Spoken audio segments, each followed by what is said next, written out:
اعوذ باللہ من الشیطان الرجیم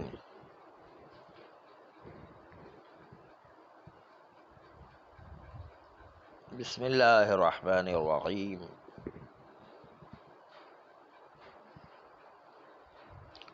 وبہ نستعین وہو خیر معین۔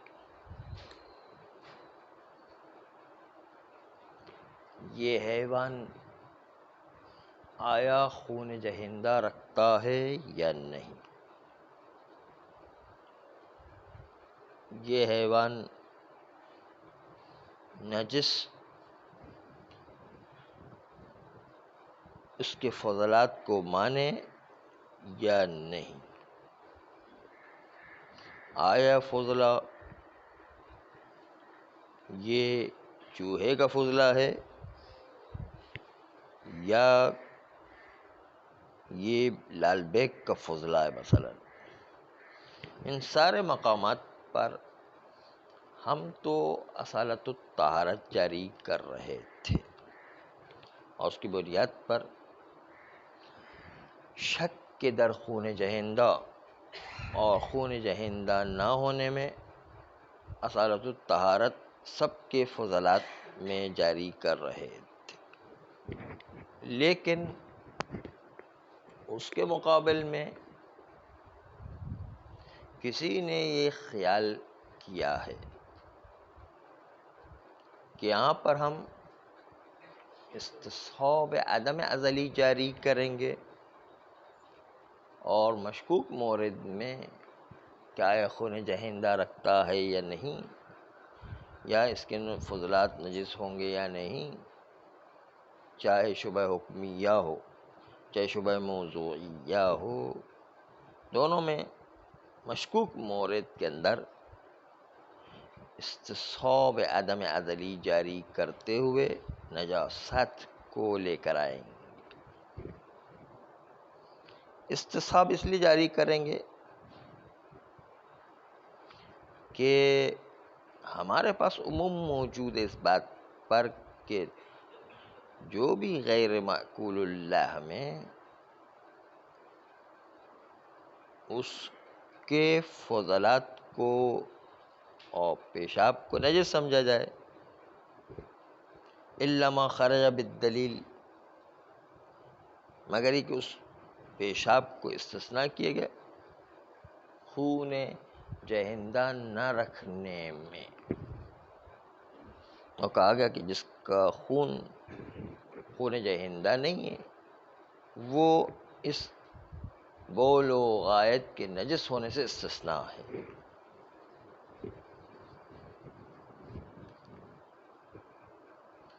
جب اس طرح موجود ہے کہ عام میں نجاست موجود ہے، اس سے دم سائلہ نہ ہو تو استثناء ہے۔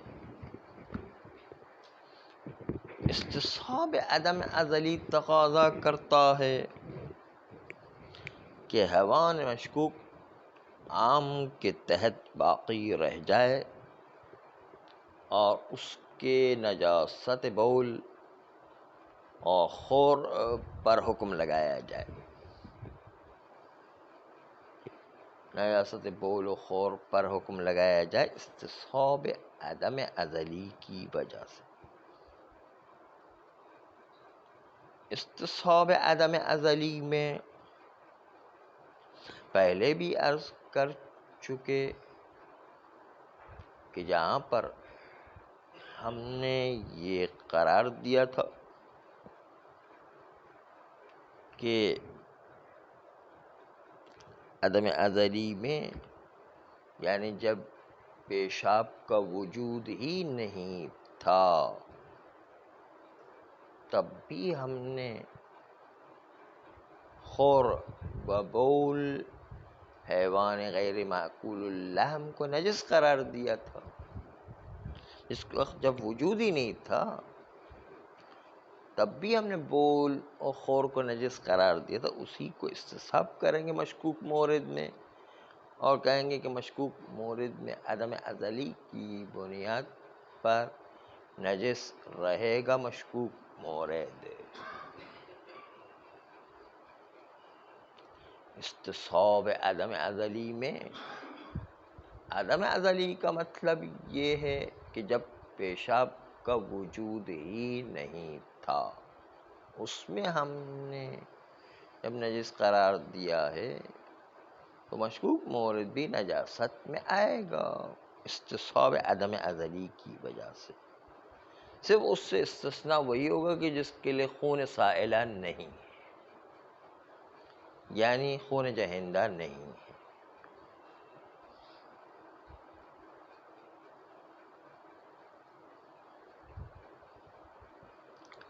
اس سے پہلے کہ ہم بحث میں وارد ہوں، اس مطلب کو مد نظر رکھیں کہ نجاست بول ایک وجودی چیز ہے اور دم سائل جہندہ نہ ہونا یہ آدمی چیز ہے۔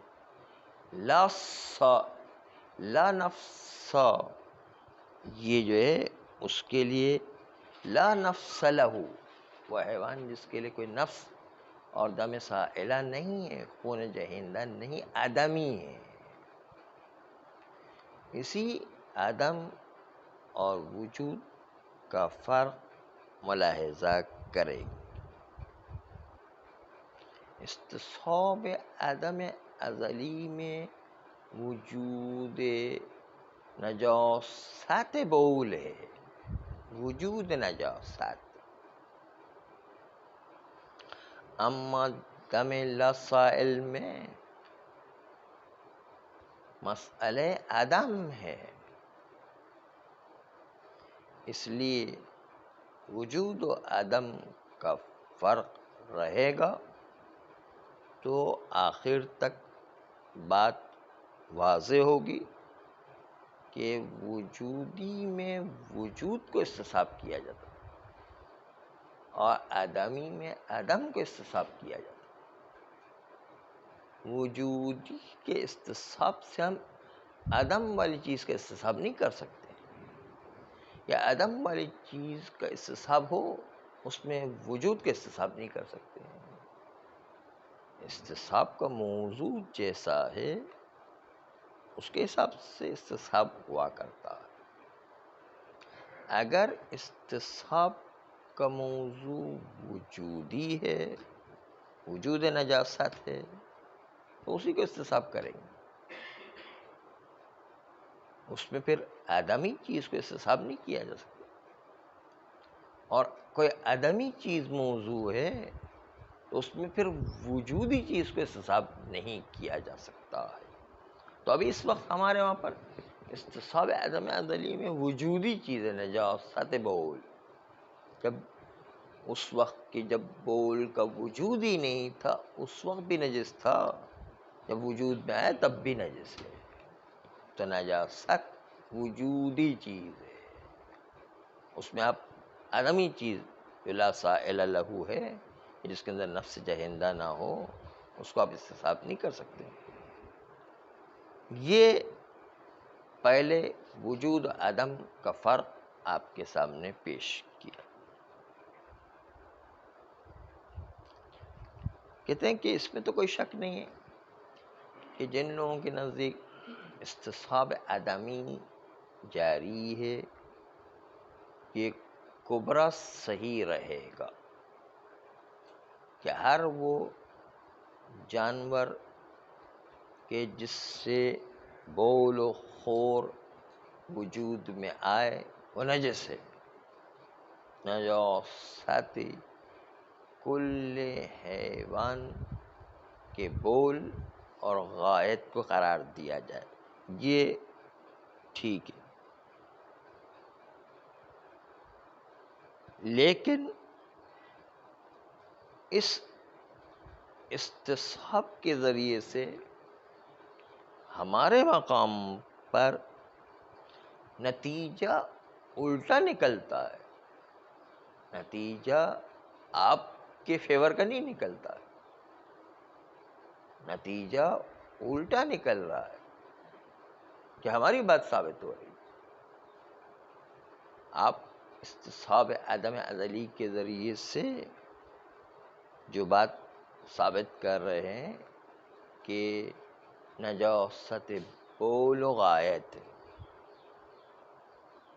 اس سے تو ہماری فیور کا نتیجہ نکلتا، آپ کی جو ہے بات ثابت نہیں ہوتی ہے کہ مشکوک مورد میں، جس میں پتہ نہیں کہ دم سائلہ ہے یا نہیں ہے، اس کے اندر آپ استصحاب عدم ازلی جاری کر کے نجاست کو ثابت نہیں کر سکتے، بلکہ وہ تو طہارت میں آ جاتا ہے نا۔ کیوں؟ کہتے ہیں کہ اس کی وجہ یہ کہ خارج ہونے والا جو مورد ہے وہ عنوان آدمی ہے، یعنی لا سائل لہ، جس کے لیے خون جہندہ نہیں، آدمی عنوان ہے۔ تو آپ استصحاب سے وجودی عنوان کو تو لا سکتے ہیں، آدمی عنوان کو نہیں لا سکتے۔ بس اس کے لیے جو ہے ما نحن فی میں نفس سائلہ نہیں کہ وجودی ہو، بلکہ لا نفس لہو ہے، جو استثناء ہے لا نفس لہو ہے۔ بس جب ہم شک کرتے ہیں کہ آیا یہ جانور نفس سائلہ ہے یا نہیں، مقتضی اصل یہ ہے کہ جانور نفس سائلہ نہیں ہے، اصل عدم بنتا ہے۔ اصل عدمی کے اعتبار سے عدمی استصحاب ہوا کر رہا ہے، یہاں پر جو اصل عدم ہے نہ کہ جو اصل وجود ہے۔ بس اس لیے صرف اس کے کہ یہ مشکوک مورد میں ہم شک کرتے ہیں کہ خون جہندہ رکھتا ہے، یعنی اصل عدم جہندہ ہے۔ اصل عدم جہندہ کا مطلب یہ کہ وہ جو قطعی غیر جہندہ تھا اس میں مشکوک جہندہ بھی شامل ہو جائے، اور اس کے نتیجے میں وہ استثناء ہو جائے گا، اور اس کے نتیجے میں نجس نہیں رہے گا، پاک ہو جائے گا، کیونکہ لا نفس کے اندر مشکوک نفس بھی شامل ہو جائے گا۔ جو ہے اس لیے کہ آپ وجودی چیز کو استصحاب کر سکتے ہیں، وجود نجاست والے کو، عدم کو کیسے استصحاب کریں گے؟ اس لیے جو ہے اصل ایسے مشکوک مورد میں اصل عدم ہے، اور اصل عدم کی بنیاد پر ہم جب شک ہوتا ہے کہ نفس سائلہ ہے، یعنی اصل عدم نفس سائلہ ہے، بس اس بنیاد پر ہماری فیور میں یہ بات ہو جاتی ہے کہ اس کے اوپر طہارت بول و غایت کا حکم لگایا جائے۔ تمسک بے استصحاب آپ کو اس وقت فائدہ دیتا جب عنوان وجودی ہوتا، یہاں پر عنوان وجودی نہیں ہے، عنوان آدمی ہے۔ عنوان آدمی جو ہے اس میں کیسے آپ استصحاب عدم ازلی سے استفادہ کریں گے؟ اس لیے وجود والی چیز میں آپ کو استصحاب کا کوئی فائدہ نہیں ہوگا، اس لیے کہ آپ کا استصحاب وجودی ہے اور ہمارا مشکوک عدم میں شامل ہوا کرتا ہے۔ اس لیے جو مخصص کا عنوان عدمی ہے تو یہ مخصص کے عنوان میں آ جائے گا، اصل عدم سائلہ ہو جائے گا، اور اس کے نتیجے میں قطعی عدم سائلہ اور مشکوک عدم سائلہ دونوں مل جائیں گے اور مخصص میں شامل ہو جائیں گے، اور اس کے نتیجے دونوں میں طہارت جاری ہوگی، اور عام کے تحت جو شامل تھا وہ بول نجس سے صرف غیر معقول اللحم ثابت ہو تو پھر جو ہے بول نجس ثابت ہوگا۔ بس آپ کو ہم اس مرحلے تک پہنچانے میں کامیاب ہو گئے کہ جس میں استصحاب عدم ازلی میں آپ کا موضوع آدمی ہے، اور یہاں پر موضوع مشکوک وہ جو آپ کا موضوع نجاست وجودی ہے اور استثناء عدمی ہے، تو استصحاب کے اندر وجودی چیز ہوتی تو آپ استثناء کر لیتے، لیکن یہاں پر وجودی چیز نہیں ہے، آدمی میں شامل ہوتا ہے۔ بس مشکوک جو آدمی میں شامل ہونے کی سے اس کو طہارت کا حکم دیا جائے گا، نجاست کا حکم نہیں دیا جائے گا۔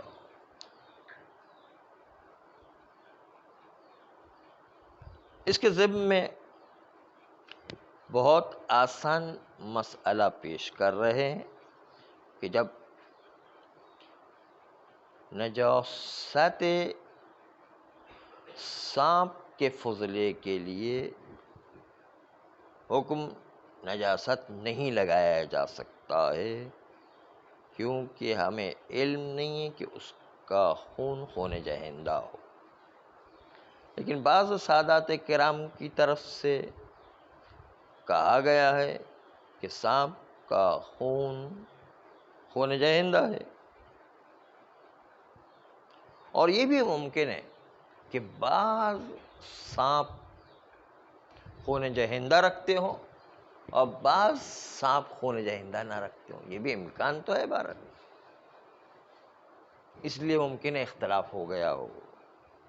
تو مشکوک صورت میں ہم اصل عدم سائلہ جاری کریں گے، اس لیے کہ ابھی آپ کے سامنے بتایا کہ جب شک ہو جائے کہ سائلہ ہے، جہندہ ہے یا جہندہ نہیں ہے، اصل عدم جہندہ ہے، اس کی بنیاد پر وہ پاک رہے گا۔ اسی طرح مگرمچھ کے فضلات کی نجاست، کیونکہ اس میں بھی شک موجود ہے کہ خون جہندہ ہے یا نہیں، اس کے اندر بھی طہارت کا حکم لگایا جائے گا۔ اگرچہ کہ آغا شہید نے رحمت اللہ علیہ نے ایک جملہ ارشاد فرمایا ہے کہ دریائی جانور سب کے سب اس کے لیے خون جہندہ نہیں ہے سوائے مگرمچھ کے۔ یہ آغا شہید یوں کہتے ہیں کہ دریائی جانور سارے کے سارے جو ہے وہ خون جہندہ نہیں رکھتے سوائے مگرمچھ کے، لیکن آغا شہید کی یہ بات معلوم نہیں ہے، اور کلی طور پر جب بھی کوئی چیز معلوم نہ ہو تو اس معلوم نہ ہونے کی صورت میں اصل عدم جاری ہوتا کہ اصل عدم نفس سائلہ ہے، اور اس کے نتیجے میں اس کے فضلات کو بھی پاک سمجھا جائے گا۔ فرماتے ہیں کہ گزشتہ مسئلے سے ان ساری باتوں کا حکم خود بخود پتہ چل جاتا ہے، اس لیے دوبارہ اعادہ کرنے کی ضرورت نہیں تھی، ہم نے اس لیے مختصر کر دیا ہے ان سارے مگرمچھ کو، سانپ کو اور دوسری اور چیزوں کو مختصر کر دیا، اور اصل یہ کہ شک کے در جہندہ ہے، شک کے در جہندہ میں اصل عدم جاری ہوتا اور اس کے نتیجے پاک قرار دیں گے۔ اگرچہ کہ زیادہ تر مشہور علم حیوانات کے ماہرین کہتے ہیں کہ سانپ کے اندر بھی وہ خون جہندہ نہیں ہے اور مگرمچھ میں بھی خون جہندہ نہیں، لیکن کچھ شکوک ایجاد ہو جائے تو شک کی صورت میں بھی اصل عدم جاری ہوگا اور وہ پاک مانا جائے گا۔ پھر اس کے بعد کہتے ہیں کہ ہر حیوان اس کی منی، اگر حیوان خون جہندہ رکھتا ہے، چاہے وہ حیوان حرام گوشت ہو، چاہے حلال گوشت ہو، چاہے بری ہو، چاہے بحری ہو، یہ اگر خون جہندہ رکھتا ہے تو نجس ہوگی، اگرچہ کہ اس نجس کے مقابل میں جملہ از روایات ہمارے پاس موجود ہے کہ جو منی کے پاک ہونے کا تقاضا کر رہی ہے، لیکن اصل حکم ہمارا یہی ہے کہ منی ہر اس حیوان کی کہ جس کا خون اچھل کر کے نکلتا ہے، اس کی منی نجس ہے۔ کہتے ہیں منی کے نجس ہونے کے سلسلے میں 4 مسئلے ہیں۔ پہلا مسئلہ یہ کہ انسان کی منی نجس ہے یا نہیں۔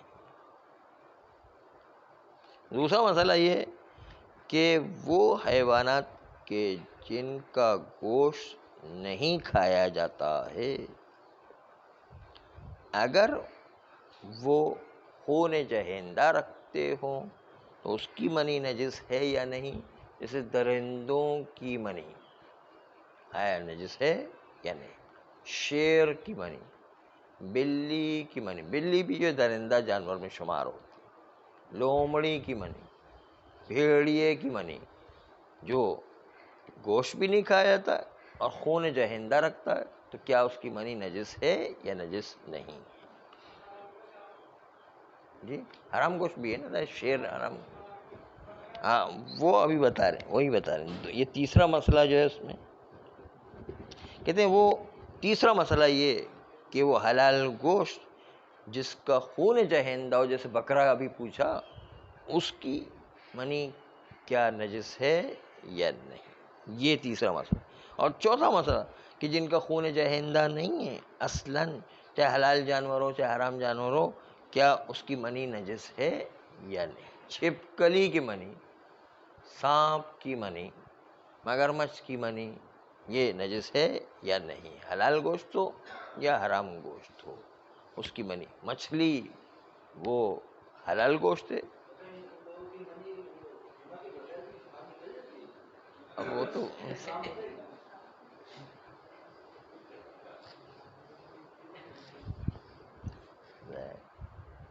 ظاہر کتے آپس میں ملاپ کرتے ہیں تو نکلتی تو ہوگی کچھ نہ کچھ، ظاہر ہے، ہو سکتا ہے باہر بھی نکلتے، ہمیں کیا پتا، ہم کتے ہیں بلی ہے، ہمیں کیا پتا ہے نکلتی ہوگی نہیں کیا ہے۔ تو پہلا مسئلہ انسان کی منی میں کیا ہے، نجس ہے یا نجس نہیں۔ اس میں کوئی شک نہیں ہے، سزاوار نہیں کہ انسان شک کرے کہ انسان کی منی نجس ہے، چاہے وہ مرد ہو چاہے عورت ہو، بلکہ انسان کی منی کی نجاست میں ضروری اسلامی قائم ہے، اور کسی اصحاب نے بھی اس کی مخالفت نہیں کی ہے، جس پر صحیح محمد ابن مسلم عن احدہما یہ دلالت کرتا ہے۔ قال سألته عن المزی یصیب الثوب، میں نے امام علیہ السلام سے سوال کیا، محمد ابن مسلم کہتے ہیں کہ میں نے امام علیہ السلام سے سوال کیا کہ مزی اگر کپڑے کو لگ جائے تو کیا وہ نجس ہوگا یا نہیں؟ فقال زنزہہ بالماء ان شاء، اس کو پانی سے دھوئیں گے اگر جو ہے آپ چاہیں تو دھوئیں، نہیں چاہے تو نہ دھوئیں۔ قال فی المنی، منی میں جو ہے کیسا، یصیب الثوب، یہ کپڑے کو لگ جاتی۔ قال ان عرفت مکانہ فاغسلہ، اگر آپ نے منی کے مقام تو دیکھ لیا ہے کہ کس جگہ پر لگی ہے، اس کو دھوئیں۔ من خفی علیک، لیکن اگر آپ کے لیے مخفی ہے کہ پتہ نہیں کس جگہ لگی ہے کہ نہیں لگی، فاغسل کلہ، لگی ہے لیکن جو ہے کہاں پر لگی ہے تو آپ پورے کو دھو لیں۔ وبہذا المضمون غیرها من الروایات، اور اسی مضمون کی دوسری روایت بھی موجود ہے جو دلالت کرتی ہے کہ منی لگ جائے تو پھر اس کو دھونا لازمی ہے۔ یہ تھی روایت محمد ابن مسلم کی۔